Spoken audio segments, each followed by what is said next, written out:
as soon as you feel like you're either tired of me or you become more successful, I'm the expendable person here.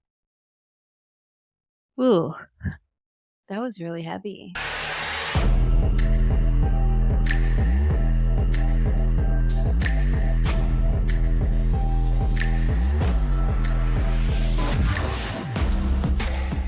Ladies and gentlemen, welcome to the Meet Cute podcast. My name is Kyle, And I'm Robin. and today we're going to be talking about dating and if you can become addicted to it.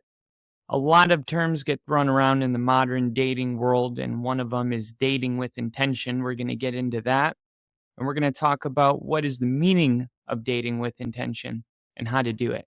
I'm excited about this one. Yeah, I am too. I think there's a lot of people out there that don't realize that they're actually addicted to dating. Yeah.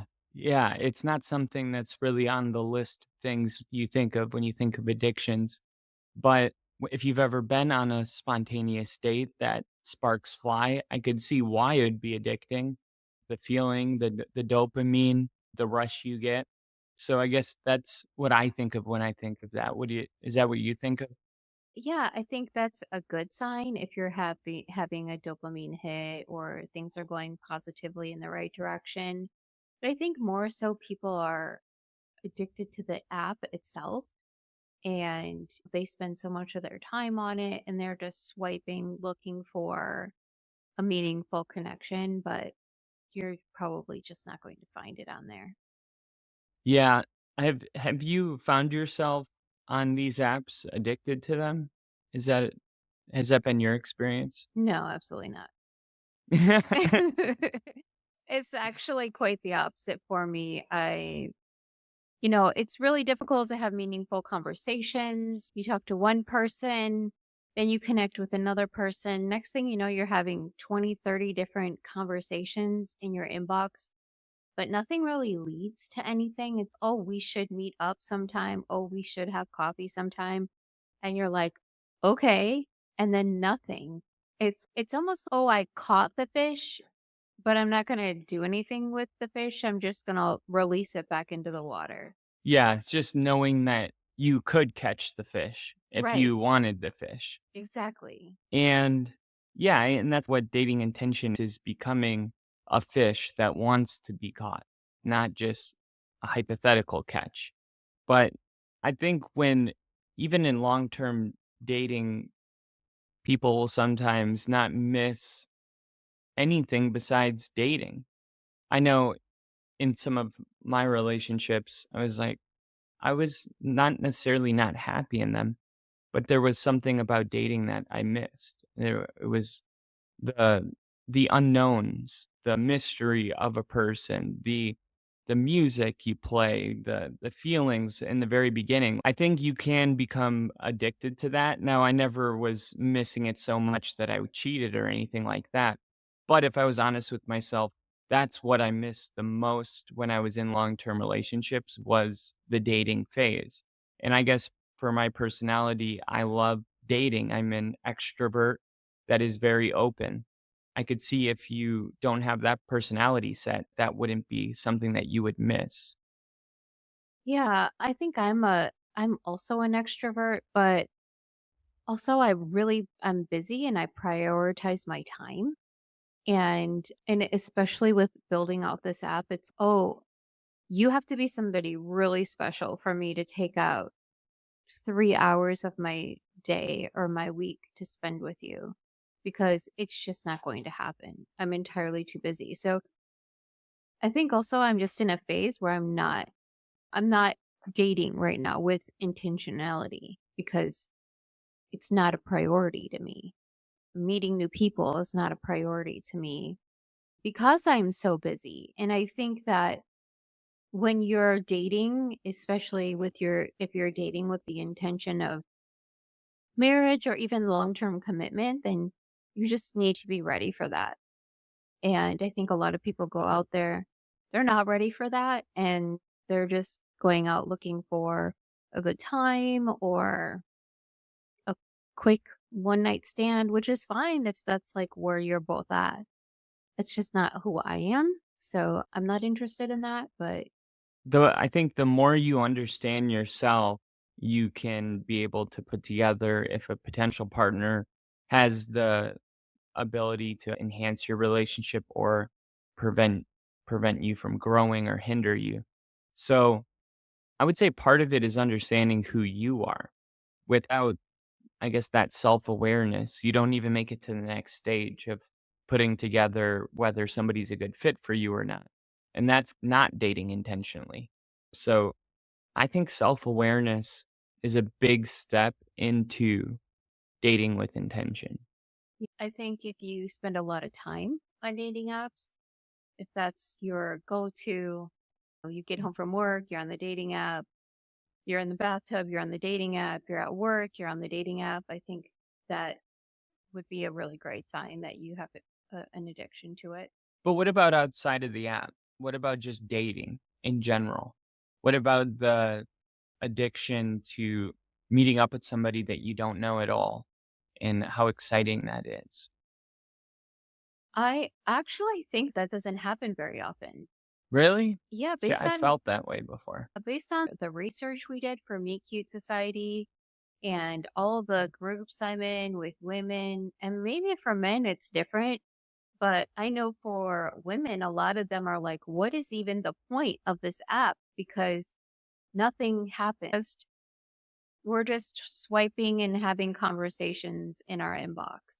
I think it's also, like we said, personality types. So if you're an introvert, you're not going to even like dating in the first place. But for some people, a lot of people have that friend that's always in love. Oh, no, she's the one. And you're always saying that.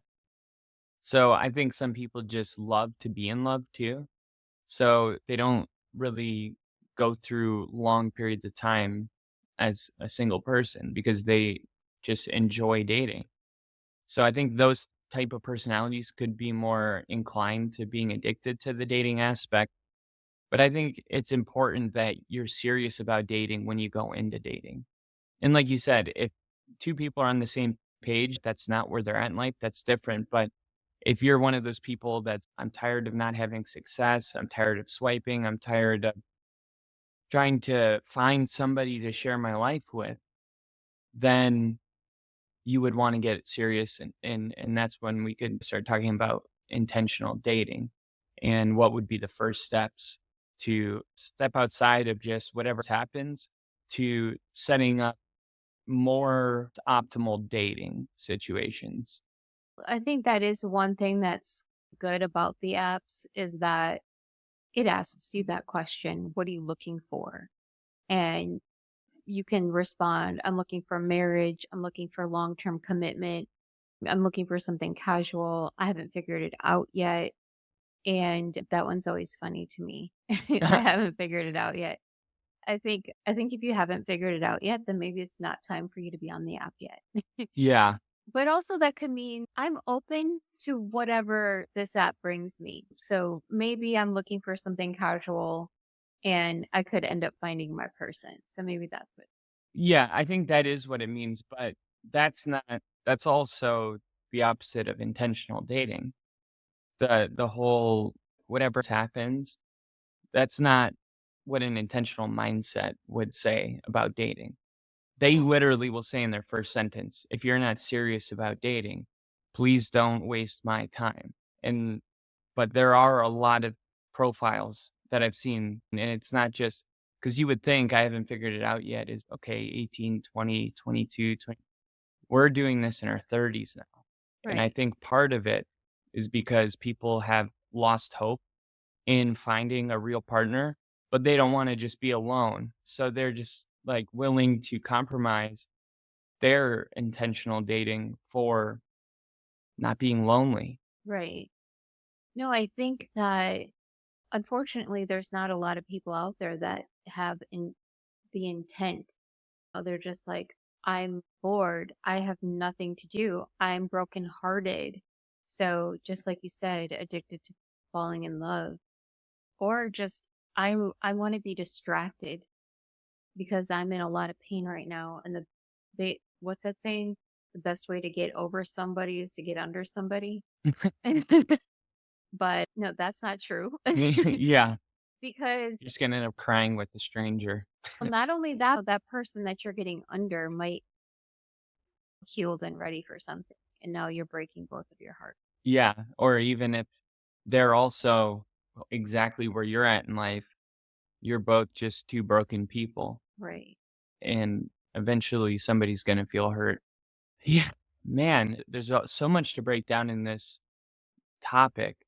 Another thing, just speaking as the male side, is with the emergence of pornography becoming so intense and popular and embedded in our culture, there's a little bit of a hit in the initiative from men to go find somebody. Because in the past, it was like, if you wanna get laid, you have to go put in the work, and now it's like you can just stay in your room and see thousands of naked women of any culture, whatever you're into, you can find it on the internet.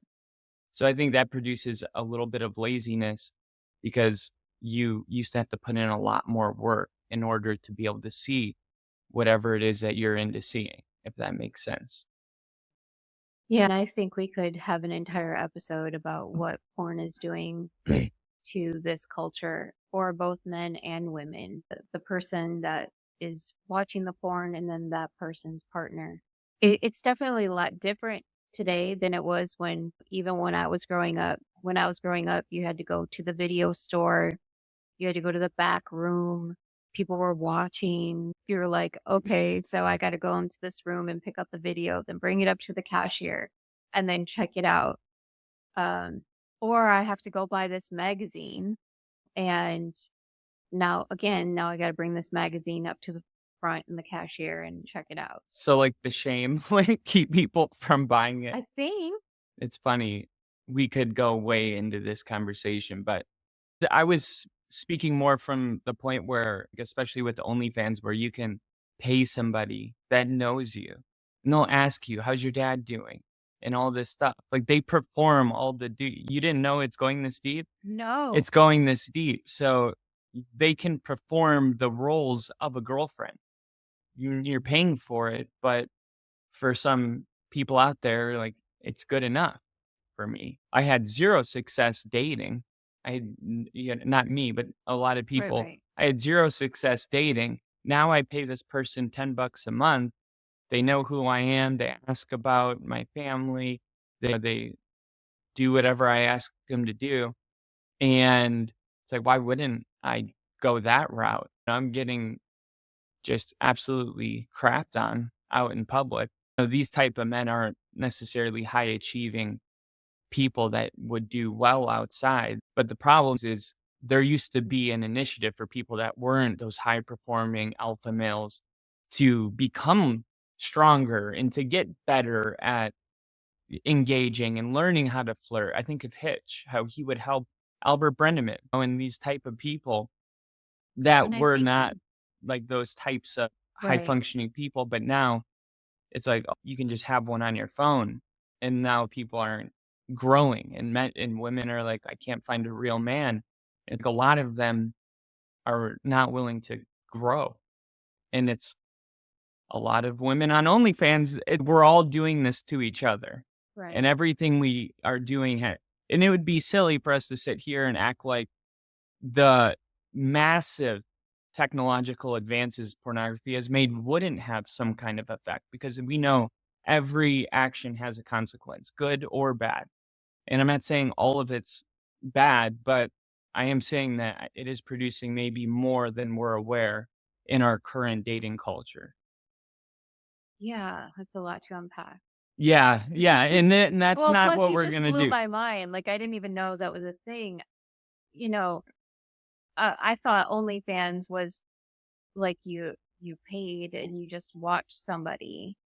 Like, I didn't know it was conversational or and it was Mhm. interactive. So it's Bad Moms when she catches her husband. That must be what that is. I And haven't seen it, but that's probably what it is if she's, yeah, like, she talk. walks in the door, "Hey, honey, blah blah blah, dinner," and he's making himself very happy with a woman on the computer that lives in another state, but they they know about each other and I think it was going on for a year. And then, of course, she kicked him out.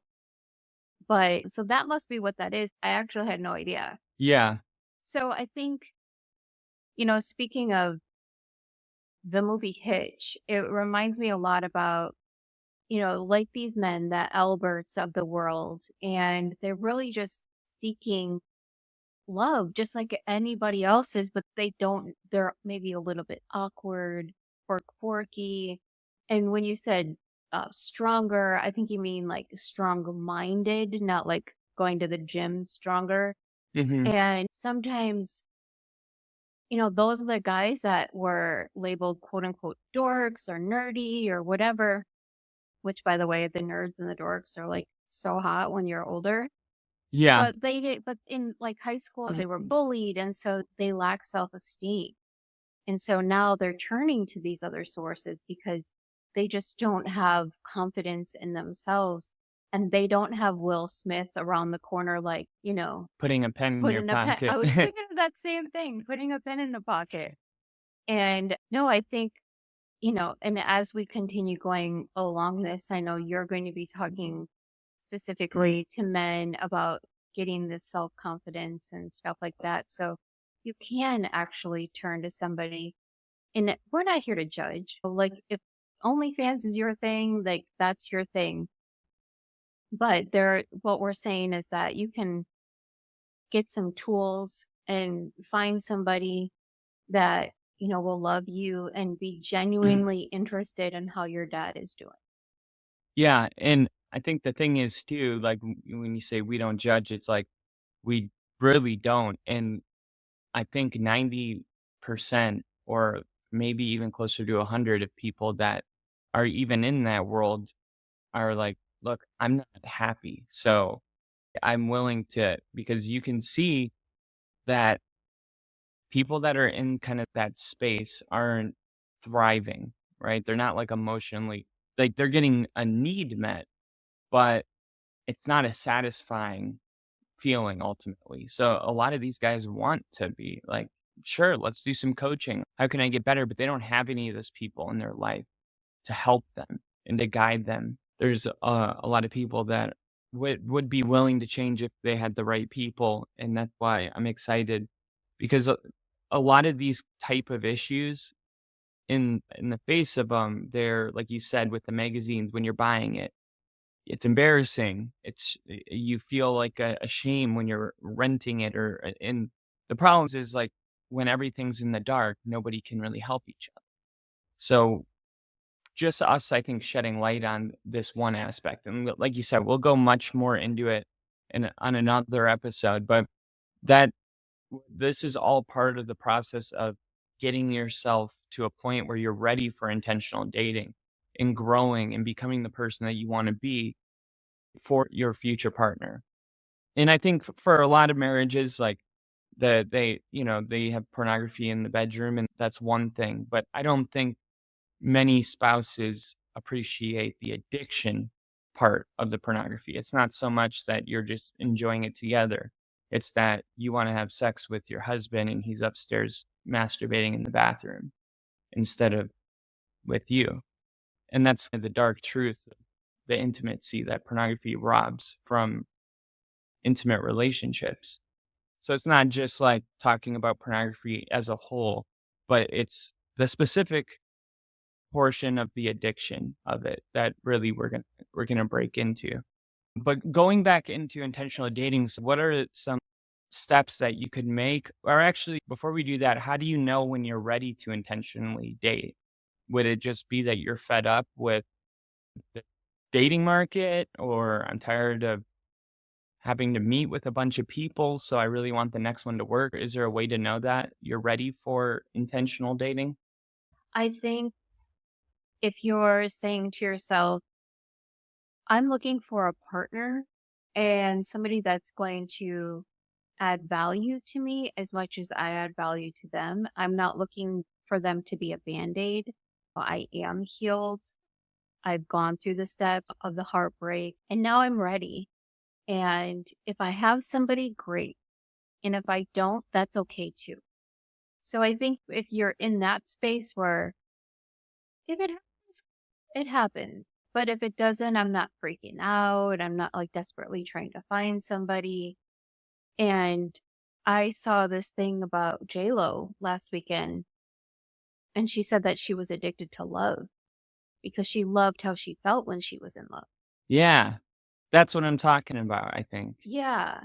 And, you know, a lot of people really shamed her for years. And she has this new, I don't know what it is. It's not a movie. It's like a trailer for her new album, but it's like an hour and 10 minutes.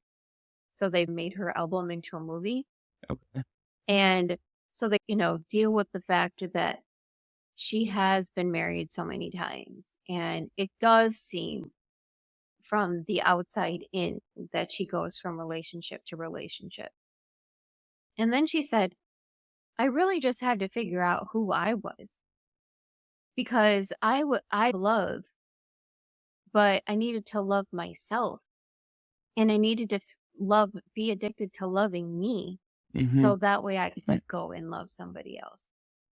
Yeah, I think, like, being addicted to loving me, so I go back and forth on this because I part of me feels like we're not made to be, like, infatuated with ourselves at all times.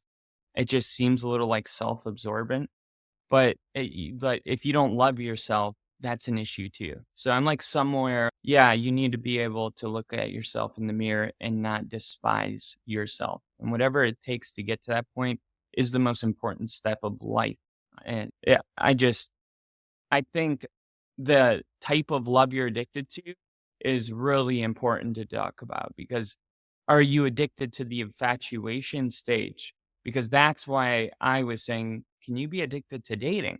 Is because that infatuation stage is where the most dopamine is released. It's when you're feeling what each other feel like for the first time.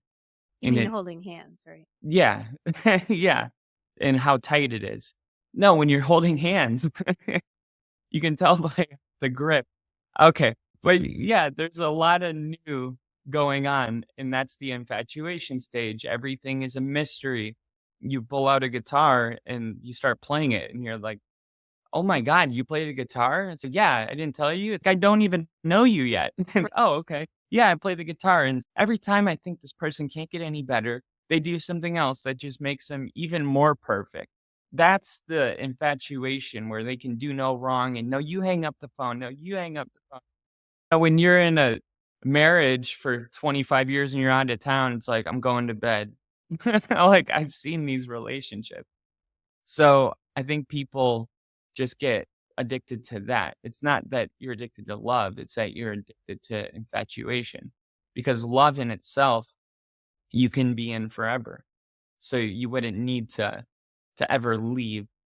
But from a person that's done relationship to relationship, you can be addicted to infatuation, I think.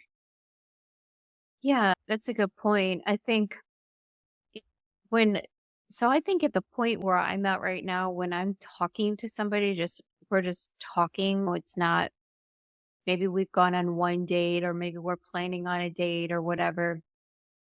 And I immediately think, how does this person fit into my life? Like immediately. Because Really? How do you know, though, immediately?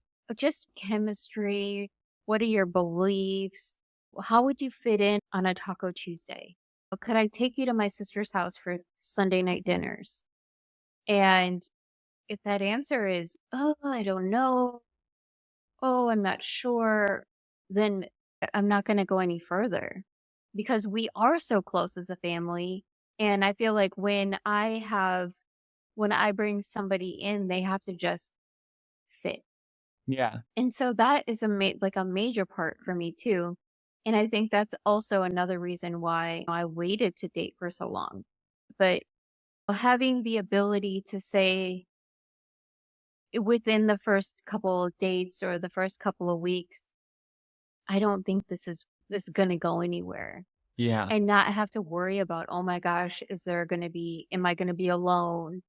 Or how long am I going to be alone? Or Right. all those things can come into play. And I know you and I share a characteristic where we're both highly agreeable and we don't like conflict and we don't like causing people pain. And I know in a lot of dating, a person that feels that way can just go along because they don't want to hurt feelings or anything like that. Is that just me? Or do you feel like sometimes you're going along just because it's easier than being highly disagreeable and hurting someone's feelings? I think I used to be that way. I think back of my first relationship after I was divorced, and there were so many red flags. I could have filled the ocean and it'd be red, and I ignored all of them. Why? I don't know. Why was I trying to create a relationship out of nothing? Why was I trying to make this man better? Like that was my mission. Like I wanted his mom to be like, "Oh, he's so much better. It's because of you." I am not like that anymore. So I think that was a lot of growth that I did. Now, I went on one date. I had two red flags, one yellow. One red, one yellow, and I was like, "You're funny and we have good witty banter back and forth, but this isn't going to work." And I'm not going to ignore the red flag because if I ignore the red flag, then I'm going to ignore the next one and the next one. Yeah, I tend I think I tend to not ignore the red flag only because I think in the beginning it's like I could be making a big judgment off of a little thing. Let's say this one person I dated one time. I went to her house and we hung out and then she like had to go out to a bar. And I'm thinking to myself, I don't want to be with somebody that has to go out at 3 in the morning. But then, like, later I found out that it was her last day at work and she was a bartender and it was her crew that wanted to take her out. And the only reason she was at her house was because she invited me over because she wanted to see me before she went out, right? So, initially, I'm thinking this person just is wants to party, and then Right. I find out, "Oh, no, she made time for me." Right. So I try not to be, like, overly judgmental, but then sometimes you find yourself ignoring flag after flag.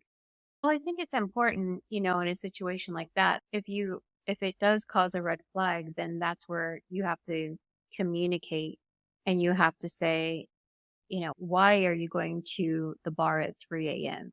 Because also for you, you're a father, Mhm. so unfortunately or fortunately for anybody that comes into your life, they're going to be stepping into a bonus mom situation. And so, and I then, like that, the way you put that, bonus mom. right. That sounds good. And so you have to make sure that person is worthy of not only you, but your son. Right. And so having those flags, and that's okay. But I'm glad that you had the conversation to say, like, why do you need to go to the bar at 3 a.m.? Because trust me, for me, that would have been like, done. Yeah. Bye. But no, but now we know the reason. And that seems very logical and actually very sweet that she did make time for you, even though she had a very busy evening planned with her Right. friend. Yeah. So, if somebody I think I asked you this already, but if somebody wants to move into intentional dating, how do they know that they're ready and what options do they currently have? Because you could be emotionally ready to intentionally date, but what if the apps and the systems are like intentionally dating on Tinder, you're still on Tinder. There's plenty of people that are being intentional on Tinder, but nobody's having any luck. So that's where Meet Cute come in because we are trying to create an atmosphere where people take dating much more serious. So do you think even if people there's a lot of people that have the right mindset, but just not a lot of the right avenues to explore? I do. And, we run into all these problems that when we were researching Meet Cute, that we didn't even realize existed, like seating. Right. We didn't know seating was a thing, but after I learned about it, I was like, "Oh my gosh, this makes perfect sense." If you don't know what seating is, it means that the app is putting in a fake profile. It learns what you like. It learns what you're clicking on. It learns what you're swiping right to. And then to get you to buy in or spend more money or get the ability to connect with that person, they put in this fake person to obviously drive up their revenue.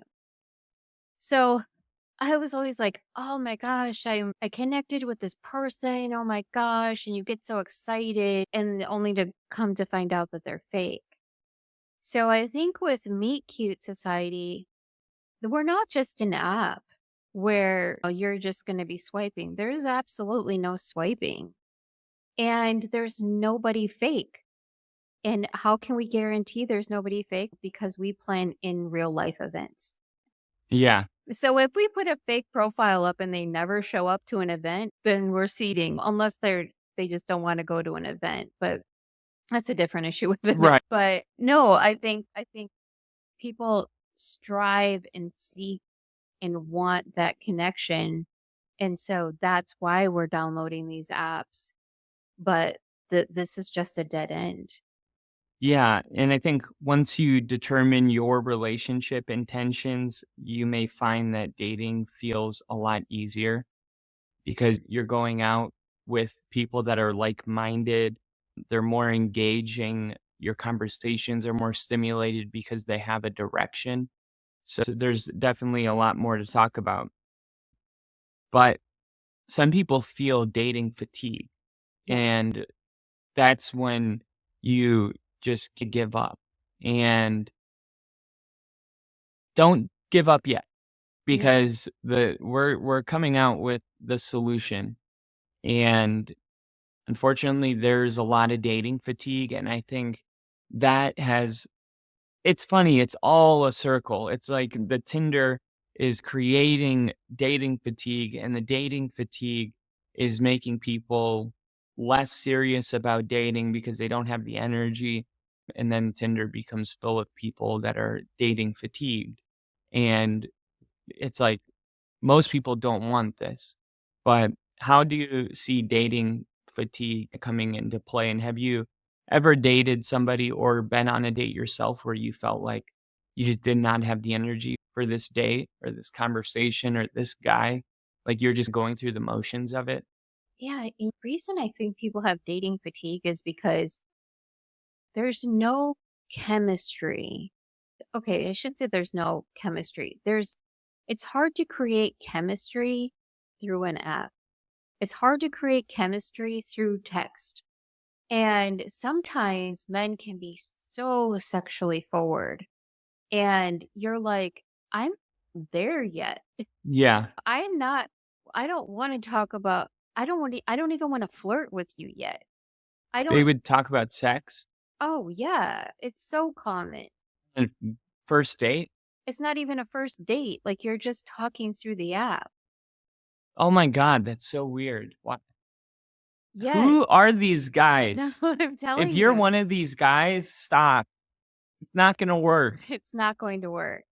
But so I think that because you're just so frustrated and that causes exhaustion. And now you're just like, you spent all this time, effort, and energy on somebody you've been chit chatting with through text messages on an app, and you haven't even met them in real life, where that's what real chemistry is. I've been on dates before and I haven't even heard their voice yet. And they'll say to me, "Oh my gosh, you have such a nice voice." And oh, yeah, that's right. Cause we haven't talked, which is so weird because, I've been on a date like that. It's weird. They're like, "Can I call you?" And I'm like, "Oh, here we go." and that's even weird. But that's even weird where they're like, "Can I call you?" And then you're like, I don't know. No, what if I don't But like your voice? right, but even almost want to talk to them because you can tell so much about a person with their vernacular, the way they talk, their swagger. Yeah, All of that is super important. So it's they're all these flirtatious words that they select. Some people don't like baby girl. Some people are like, "Baby girl, Yeah, what do the not call hell? me That's baby super girl. cringe." I'll smack And then you. some people are like, "Oh, you call me baby girl." So it's just like finding learning those little things. I've always been a baby person. I don't do baby girl. I will honey once in a while. I like honey. Do you have a preference? It's so funny because when your dad and I were married, we never spoke like that. You never heard that growing up. Your dad No. never called me honey, baby, sweetie, nothing. But then the subsequent relationship after our divorce, both his and mine, we both were baby like that. That's so weird. Isn't it weird? It's almost But is that an intimacy problem? I think the reason why is because they said it first. They were, "Hey, baby. Hey, babe." You wouldn't have done it first? I don't think I would have done it first. Wow. Is this, like, just a different generation? I don't know if it's a different generation. Like, I'm trying to think, my grandparents who raised me, they never said it either. There was no honey. There was no Yeah. sweetie, sweetheart. I think because I was watching the movie Lincoln, Abraham Lincoln's movie last night, and he was so sweet to his wife, and it says it's historically accurate, but he was like honey and stuff like that. So I think maybe our family just the relationships within our family structure were not very intimate with each other. It was more of a duty and a job, and that's probably why, because it would be passed down. Because 'cause you've always been an affectionate person that loves to be touched and loved on. You would think that would come natural, but then again, if you're not feeling really close to somebody, you'll find that you don't use those words. It's like those words come out of you when there's an overflow of love. But also, if there's too much of it, I get super annoyed by it. If Yeah, there's too much, "Hey, babe, baby. I have a name. Thank you." Yeah. Now, your dad, It's a texting thing for me only, really. Or his, maybe in public, one something random, but no, I'm a name person too. yeah. Your dad would call me by my middle name, and I think that was his way of being sweet to me. Yeah, I don't know. We'd have to he was ask trying. him. I'm not really sure, but yes. And I think that it's all about your love language, which that's another episode within itself. Do you And think sorry, and before I lose it though, do you think some people wanna be called baby, but they say that they don't because they think it would be, like, awkward or uncomfortable, or because they know that their partner isn't like that? So instead of wishing for something that they know they can't get, they just convince themselves that they don't want it. Because I feel like I know of some people that are like, "No, I wouldn't want him to do that," but then you see it in a movie or on a TV show, and you're like, "It wouldn't be that bad to be treated like that." no, because I remember I was talking to this guy and he was really sweet and he did a lot of things for me and was super kind. And I just remember one time he was like, "Baby." He said something like, "Hey, baby," or "Baby, sorry, baby." And I was like, "I'm not your baby." Well, and then when I got almost aggravated at the fact that he was like, "Hey, baby." And I'm like, "No, we're talking. You're kind to me and I appreciate that, but I'm not your baby." And it like angered me almost. But I do know where it came from. I'm just not going to put out his dirty laundry right now, but Do it, do it.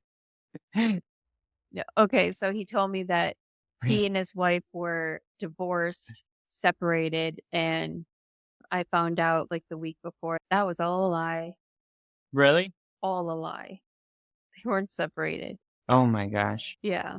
That's another kinda weird part is, like, when you're picking these words, if somebody used them in their last marriage, like, if somebody for 25 years was like, honeysuckle or something. I don't know, No. something no, like, something specific, and then, like, you go into your next relationship and you're like, "I always called her this, so I wanna call you this," and That's okay. that's not good. You can call me Robin. That works. Yeah, but you know what I'm saying? Yeah. Like how people will take their past relationship things, and so that's a whole episode too that we could talk about is how people can take things and, "Oh, I liked how I used to stand on my tippy toes to kiss this person, and now this other person that checks every box, but I don't have to do that, and I miss that," or like little things that you may not realize that you're, like, carrying with you into a new experience, but you're, like, checking these boxes of somebody that you used to be with. Well, because I think it's just you're so accustomed to this way, being with your dad for 25 years and he's practically a foot taller than me. And then going with my next person was like 3 or 4 inches taller than me. And so you're just accustomed to, oh, when I hug you, I have to reach up to hug me. Yeah, Oh, and I can't just lean over and kiss you. Like, I need you to meet me halfway. right. And then to have somebody that I didn't need to do that with, it was just, it's different. Well, I don't think one's better than the other, at least for me. But I think it's like, oh, this is different. I haven't experienced this before. And I'm sure whoever comes into my life next, it's going to be the same way because the last person I was with was once again tall. So, but also he was really super muscular. And so if I laid my head on his chest, it was like laying on a brick. And I'm like, I don't know that I like this very much. I like Y a little cushion. yeah.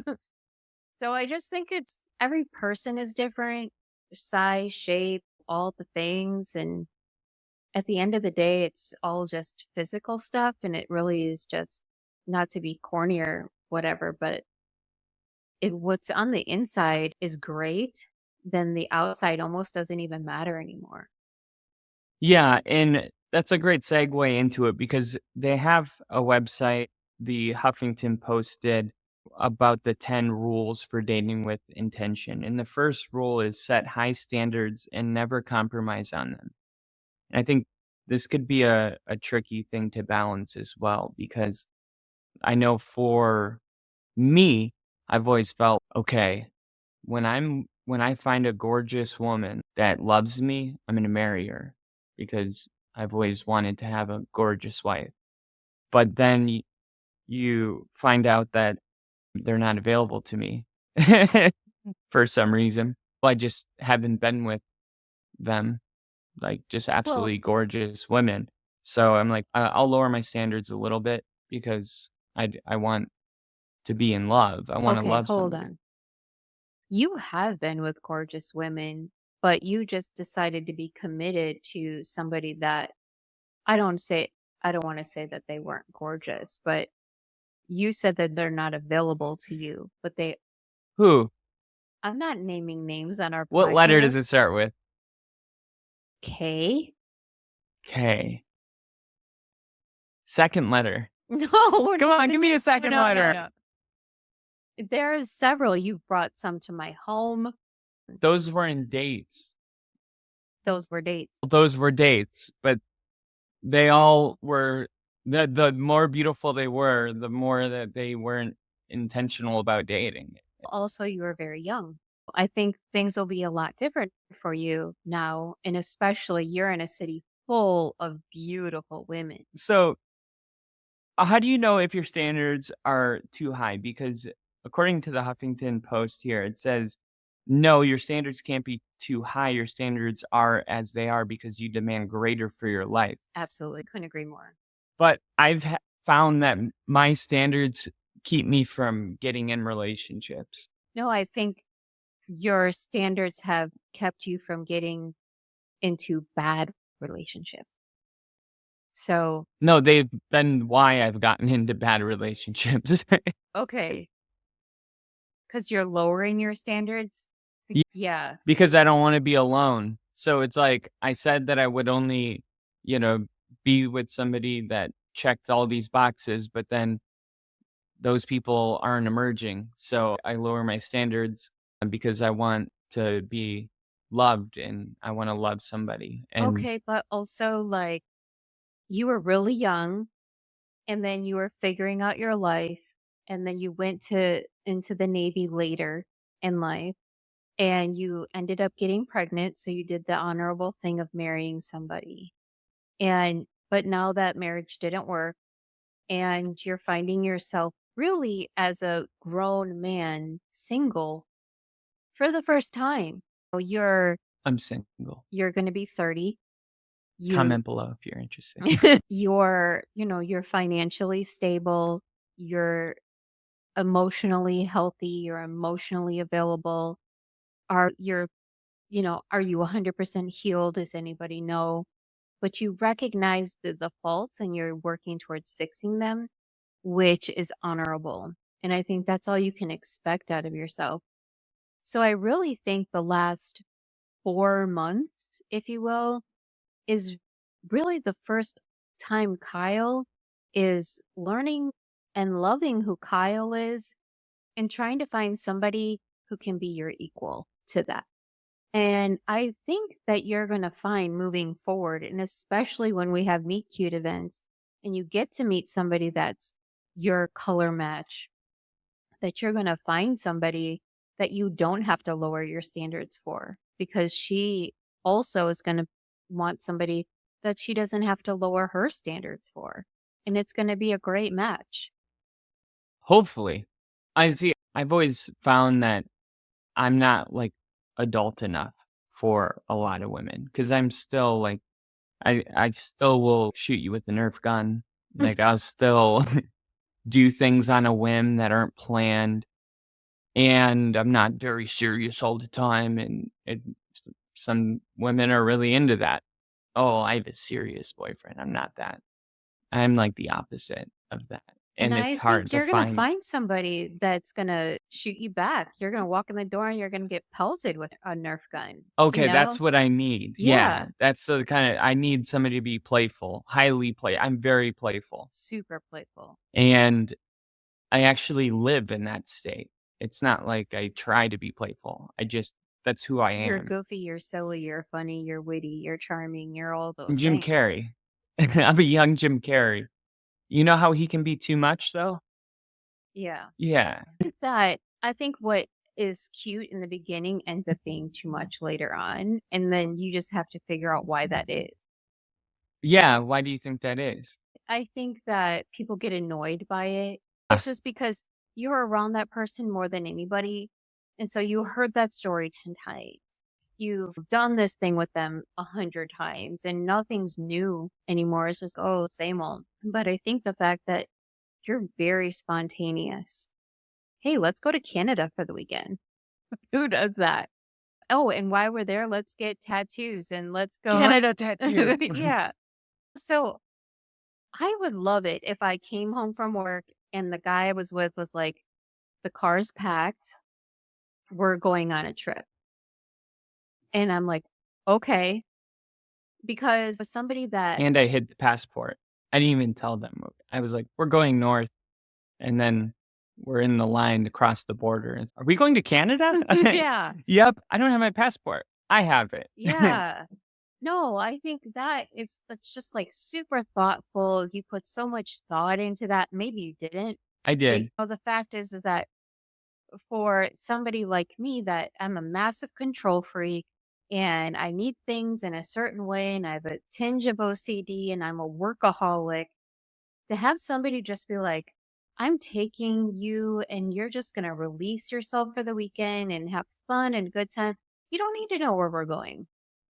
I think that would be really lovely. So I think it's just a matter of you finding somebody that enjoys your spontaneity, that enjoys your goofiness, that wants to poke fun with you, that will go to the park with the kids and you're on the slide. So you're on the monkey bars with your kids. And there are women out there that are just going to absolutely love that because, yeah, you're responsible and you hold a good job and you're retired and all these things. But then at a flip of a switch, you can wrestle on the ground and be silly and goofy. And I think you're not giving yourself enough credit. It's not just that, it's that I feel like a lot of times, like, when the women that I've dated have been like, "I'm ready to date somebody that's playful and goofy," it's because they've been hurt by somebody that's serious and a workaholic, and they're like, "I'm ready to have something different." But really, they're like, "I'm willing to go down the hierarchy to get me." And that's where I am. And then for me, I feel like I'm your second choice. And that's not a good place to be because as soon as you feel like you're either tired of me or you become more successful, I'm the expendable person here. Ooh, that was really heavy. Yeah. Well, I'm sorry you feel that way. You shouldn't I don't think you should feel that way at all. You're 29 years old. You're already retired from the Navy. You crawled up the ladder so fast. You got things accomplished that a lot of people in the same boot camp as you did never accomplished. And I think that because you have some quirkiness to you doesn't make you below the hierarchy.